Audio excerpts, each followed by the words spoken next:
Teenager की life में काफ़ी इम्पॉर्टेंट डिसीजन या फिर जो लोग अभी अर्ली 20s में होते हैं, रिसेंटली जॉब पकड़ी होती है, तो उनकी लाइफ में काफ़ी इम्पॉर्टेंट डिसीजंस होते हैं जो कि उन्हें लेने होते हैं।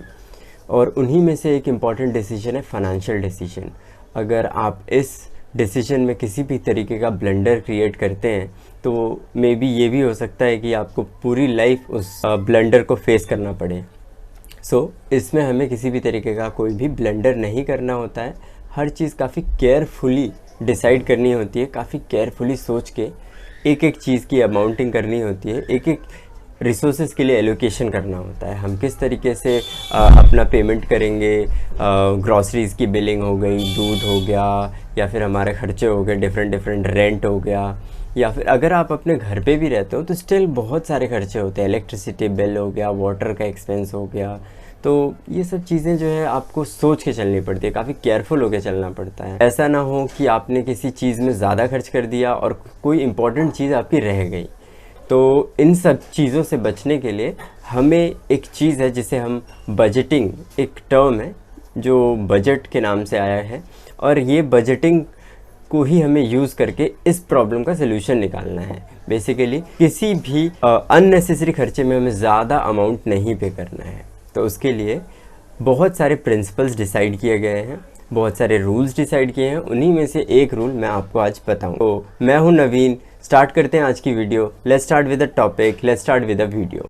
उन्हीं में से एक पहला रूल जो कि काफ़ी अच्छा रूल है और बहुत ज़्यादा ट्राइड एंड टेस्टेड रूल है, इसका नाम है 50-30-20 रूल। आपने सुना भी होगा इसके बारे में। और ये रूल सिर्फ इतना बताता है कि आपको अपना जो मंथली इनकम है आपकी, जो आप कमाते हैं या फिर बिजनेस से भी अगर प्रॉफिट कमाते हैं, उसको भी आप कंसिडर कर सकते हैं। तो इस रूल में बेसिकली 3 पॉइंट्स हैं आपके, 50%, 30% एंड 20%। ये आप दर्शाता है, ये सिग्निफाई करता है आपके इनकम को कि आप 50% ऑफ इनकम कहाँ खर्च करेंगे, 30% ऑफ इनकम आप कहाँ पे खर्च करेंगे, एंड 20% ऑफ आप इनकम कहाँ पे खर्च करेंगे। 50% ऑफ इनकम आप सबसे पहले अपने नीड्स के लिए रखेंगे, ज़रूरत की चीज़ों के लिए। ज़रूरत में आपका रेंट हो गया, इलेक्ट्रिसिटी बिल, दूध, न्यूज़पेपर, जो कि काफ़ी इम्पॉर्टेंट चीज़ें हैं जिनके बिना आपकी लाइफ थोड़ी सी इफ़ेक्ट हो जाएगी और आपको बहुत प्रॉब्लम्स भी फेस करनी पड़ सकती हैं आगे चल के। सपोज़ आपने रेंट नहीं भरा तो नेक्स्ट मंथ ये भी हो सकता है कि आपको लैंडलॉर्ड बोल दे कि आप बाहर निकलो, आप काफ़ी टाइम से पे नहीं कर रहे हो। तो ये चीज़ आपको ना आगे चल के बहुत ट्रबल कर सकती है। तो बेटर रहेगा कि आप नीड्स के लिए 50% ऑफ योर इनकम एक साइड में रख दीजिए। सपोज़ 1 लाख रुपए हैं तो उसमें से 50% यानी 50,000 रुपीज़ आपके नीड्स के लिए होने चाहिए, यानी रेंट्स, ग्रॉसरीज, ये सब चीज़ों के लिए आप रख देते हैं, अलग रख सकते हैं। इसके बाद आते हैं आपके 30%। 30% of your income should be allocated towards wants, यानी आप जो भी आपकी इच्छाएं हैं, जो कि आप जो कि आप ख़रीदना चाहते हैं काफ़ी टाइम से और ख़रीद नहीं पा रहे हैं किसी वजह से, तो वो 30% में आप जो भी चीज़ें खरीद सकते हैं वो ख़रीद लें। जैसे सपोज़ 1 लाख रुपए हैं आपके पास, तो 30% ऑफ इनकम यानी 30,000 रुपीज़। अब 30,000 रुपीज़ में आप कुछ भी खरीद सकते हैं। आप इसमें जो है जो भी आपकी पसंदीदा वॉच है या फिर आप फ़ोन लेना चाहते हैं, बट 30% से अब ऊपर नहीं जाना चाहिए। आप उसे नीचे रख सकते हैं बट ऊपर नहीं ले जाना है आपको। अगर आप इस लिमिट को पूरी तरीके से एक बैरियर बना के चलते हैं तो आपको काफ़ी ज़्यादा हेल्प मिलेगी आपको अपना बजट संभालने में। ठीक है, तो वांट्स में जो भी आप करना चाहते हैं, आप ये भी कर सकते हैं कि हर महीने अपने इनकम का 30% बचा करके आप एक बार में कोई बड़ा सामान ले सकते हैं। सपोज़ कोई फ़ोन है, आईफोन आपको पसंद आ जाता है और आईफोन तो 1 लाख रुपए का है, आपकी इनकम जो है 1 लाख रुपए है, बट 30% अगर इस रूल के हिसाब से चले तो सिर्फ 30,000 रुपीज़ आप बचा सकते हैं। इस हिसाब से तो आप आईफोन ले नहीं पाएंगे।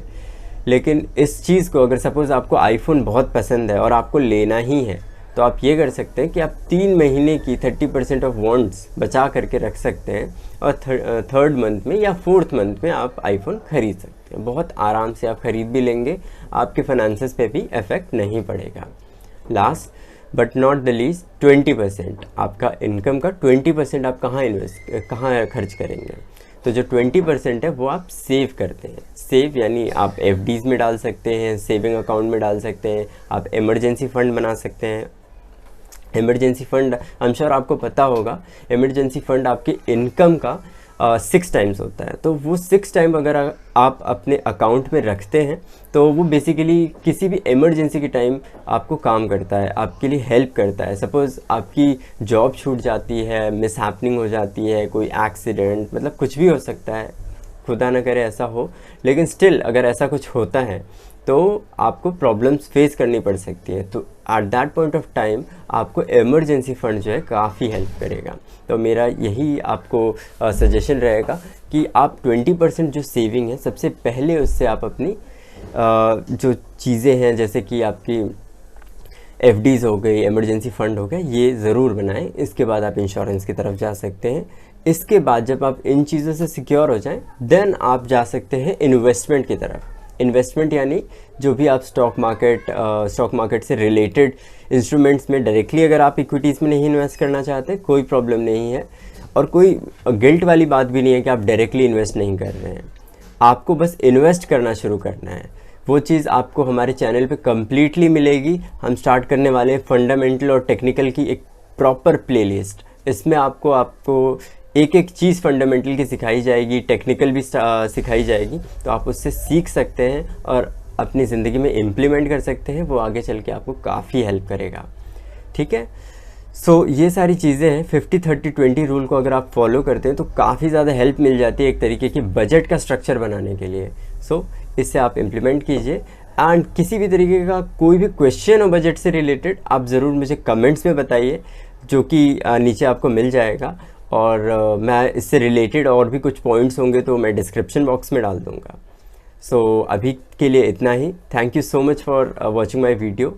और अगर आपको अच्छा लगे तो आप सब्सक्राइब भी कर सकते हैं, लाइक, शेयर एंड कमेंट सब कर सकते हैं। Thank you so much.